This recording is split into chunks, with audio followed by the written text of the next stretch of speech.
So my name is Scott, I'm 17 years old, and I'm a student, still in college. So, so as a kid I was always very tomboyish, but it was never, gender was never really a big issue for me. I just kind of like played with the boys, kind of just did what I wanted, and that was fine. But it wasn't until puberty that I started to get more distressed about it. So I guess like I didn't really realize that I was different in any way until I was about 13 years old, and that's when I started to really like question who I was and what I wanted. So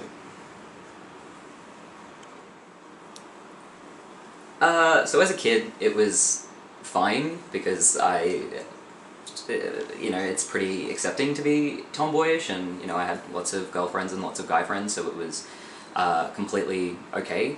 But yeah, it wasn't until high school really where everyone had to wear uniforms and things were a lot more segregated and cliques were being formed and everything, that I started to get a lot more distressed about it and not really knowing who I should hang out with and what I should do.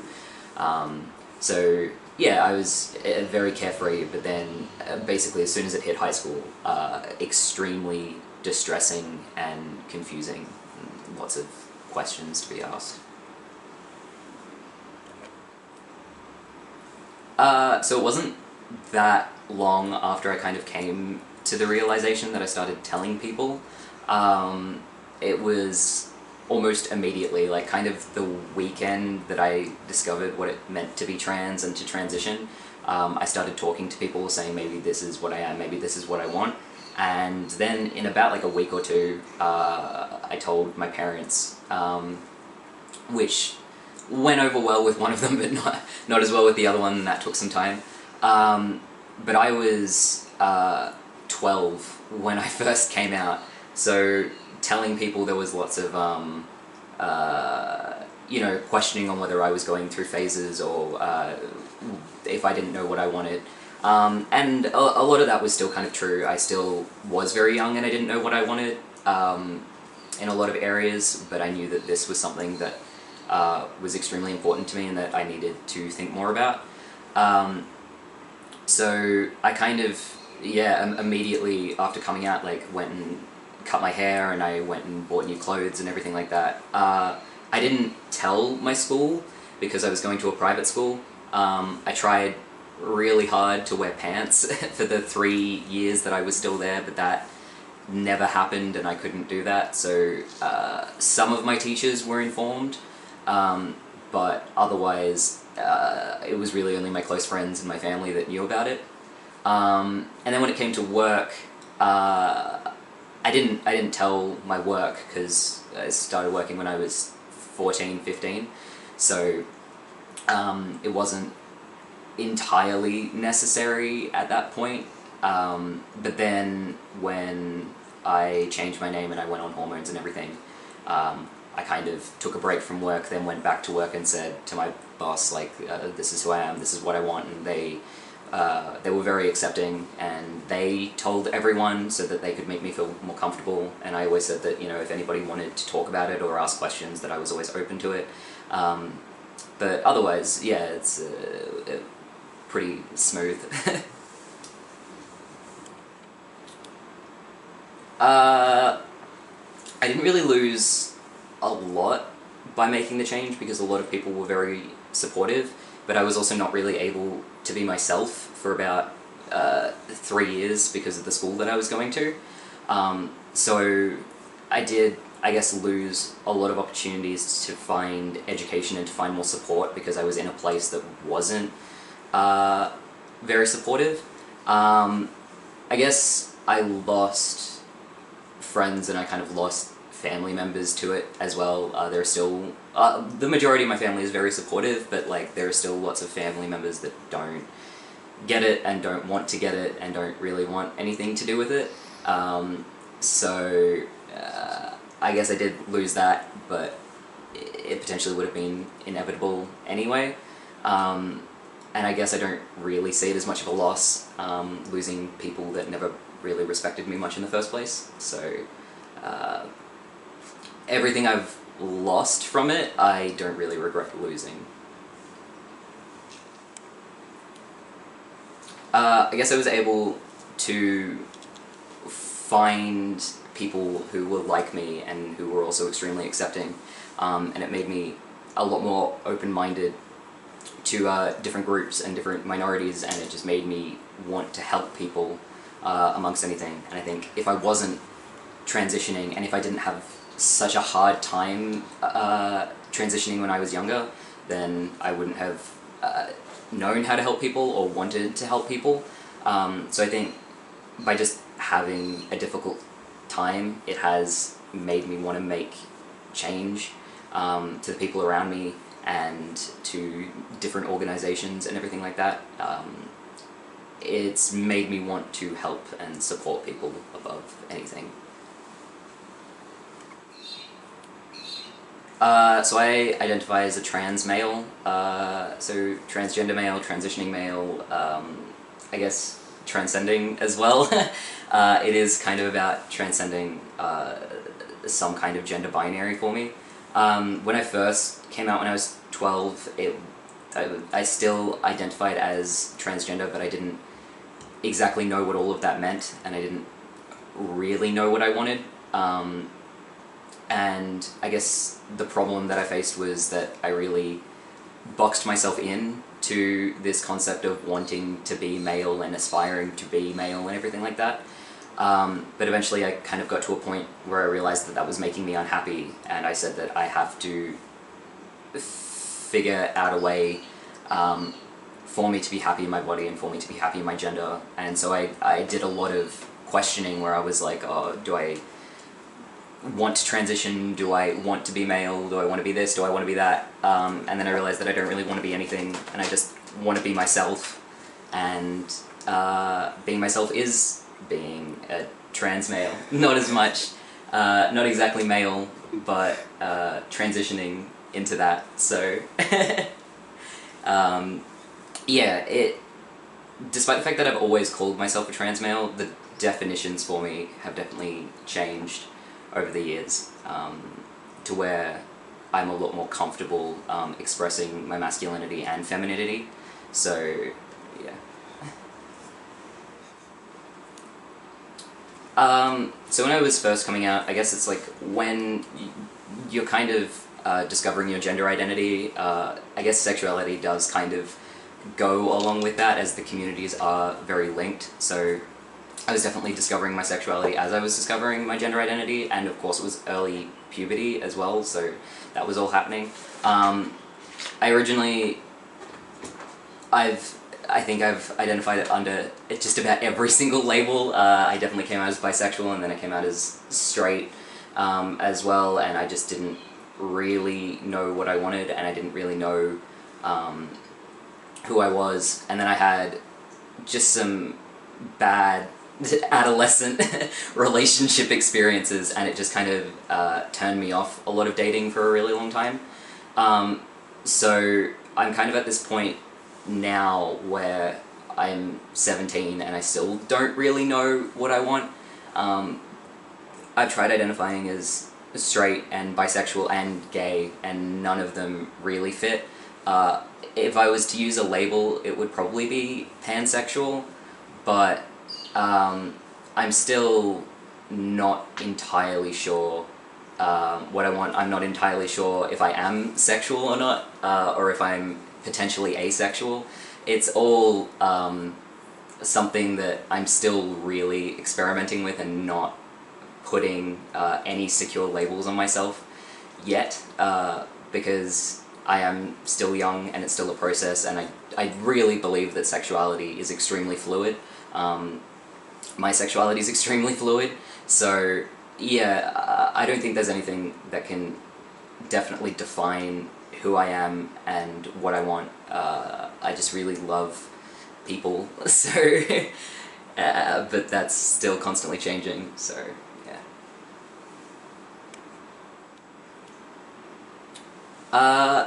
I've never experienced it in a really hard core setting. I've never experienced violence or anything like that. I mean, there was lots of schoolyard bullying in high school, but it is, I mean, just anyone that's different kind of gets picked on, and I was certainly extremely different. So I don't really take a lot of those as targeted attacks. I think it's just a lot of uneducated people not really knowing how to interact with others and actually ask questions in an appropriate way. So yeah, I take a lot of that with a grain of salt. It doesn't really faze me anymore. I have had a lot of issues with my family, with a parent that is extremely back and forth on whether they accept me and whether they don't, and just have weeks where they can be extremely fine and tolerate things, and then they have other weeks where they just can't handle it.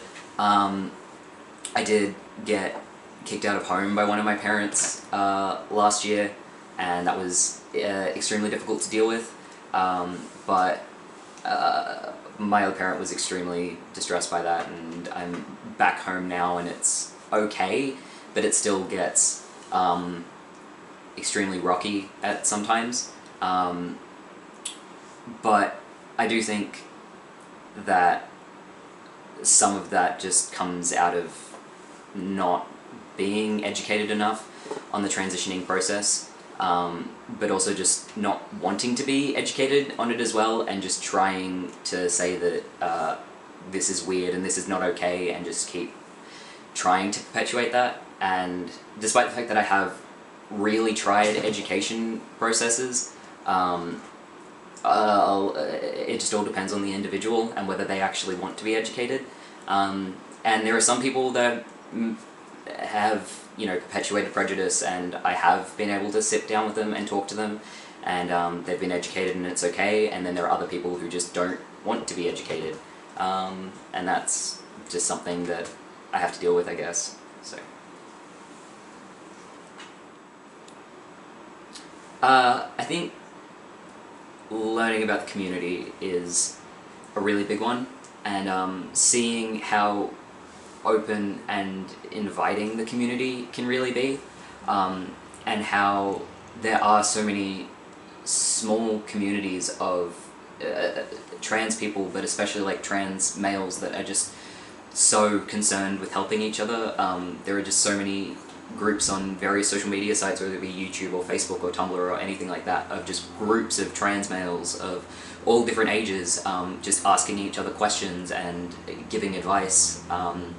And that advice comes from young guys, that advice comes from older guys, and I think that's really amazing to see such a supportive community that just want to help people, because every single person in that community knows what it feels like to go through hardship and to be oppressed. So there is just such this strong community of wanting to help each other. And I just love just this forwarding of education and trying to educate people, whether it just be like average colloquial kind of education, or whether it be, you know, hitting it with more philosophical or scientific kind of debates and everything, from all angles it comes from. I'm so grateful to be a part of a community that cares about me and wants to help me, and it makes me want to help people. So. If I was to do anything differently, I actually probably would have waited to come out. I honestly do think I came out a little bit too quickly, and I didn't acknowledge all of the different factors, and that was definitely dependent on age. I was, you know, 12, about to turn 13. I was really desperate to find myself, as all people are at that age, so I think I just jumped too quickly into something that I needed to think more about, and because I jumped really quickly into it and didn't take the time to educate myself on all these different aspects, and all these different ideas and theories and everything, I really boxed myself in and made myself extremely depressed for a really long time until I did start opening myself up to the community, and I did start opening myself up to different ways of presenting and performing and coping as well. I would have changed schools quicker as well. I would have moved to a school where I didn't have to wear a horrible uniform every single day. But otherwise, I did get on top of everything fairly quickly. I guess I did about 2.5 years of questioning or so until I actually went to change my name, and then 3 years before I was able to pursue hormones. So even though I kind of wish that I questioned it longer, I did get around to questioning eventually, even if it was a year after coming out, which did make things difficult, but I'm glad that I did get around to that point. So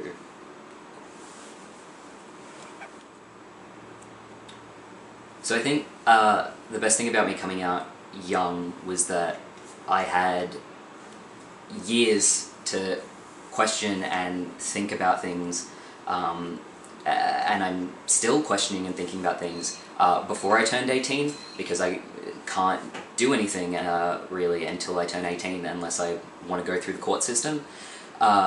So I have had 5 to 6 years, 6 by the time that I actually really start transitioning, of thought about it. But I do think that there are definitely people that haven't given it nearly enough thought and maybe do jump into these boxes or these stereotypes and jump into these ways of thinking that this is what they want and that this is what makes them happy. And that's not always entirely true, because your happiness is definitely dependent on you as well. And although how you feel about your body is a big aspect of it, there are definitely other areas of your life that you need to consider, and that you need to consider changing if you do want to be happy. I really think if you want hormones and you want surgeries and everything like that, then that's fine, and that's entirely your decision, that's my decision. But it does take a lot of thought, and I wouldn't ever want to tell someone not to transition. I would never do that, but I would always tell people that you really do need to give it a lot of thought, and although that can be really painful and dysphoric and hard, you do end up coming to a decision that is life-changing. It is expensive. You are changing your body in many different ways, and that's a big decision, and that shouldn't be taken lightly.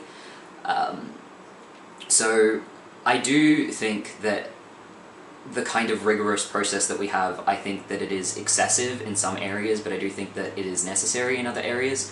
I think having to see so many people, from GPs to psychologists to psychiatrists to endocrinologists to surgeons and a bunch of different surgeons, it does really, having to work for what you want does make you realize whether or not you want this, because if you do really want this, then you will be willing to work for it, and if you realize that you don't want it, and that's completely fine, then you don't have to go down that path. So I think whilst the medical model has problems, it is very necessary in a lot of ways for really figuring out what you want and whether you're willing to work for it. I would say, for a piece of advice, is to really wait and consider your decisions and consider what you want, because sometimes just jumping headfirst into the deep end, you can really struggle to keep your head above water, and you can struggle to find a community and to find what you want. I think especially if you do want to pursue the medical model, then I do think that you need to really consider what you want and to really consider your decisions. There are lots of things about transitioning that are relatively harmless and entirely reversible. There is things like wearing different clothes and getting a haircut and stuff like that, that you can change if you want, and that's completely okay, because it's your body, it's your identity, and you can present however you want, and that's completely fine. But when you are going in and getting hormones and getting surgeries, those are irreversible effects. Almost all, well, not all, but the majority are irreversible. You can't go back from that. And if that's definitely what you want, then that's the most fantastic thing in the world. But if you realize that maybe that isn't what you want and you've jumped into something too early, then that can be extremely distressing.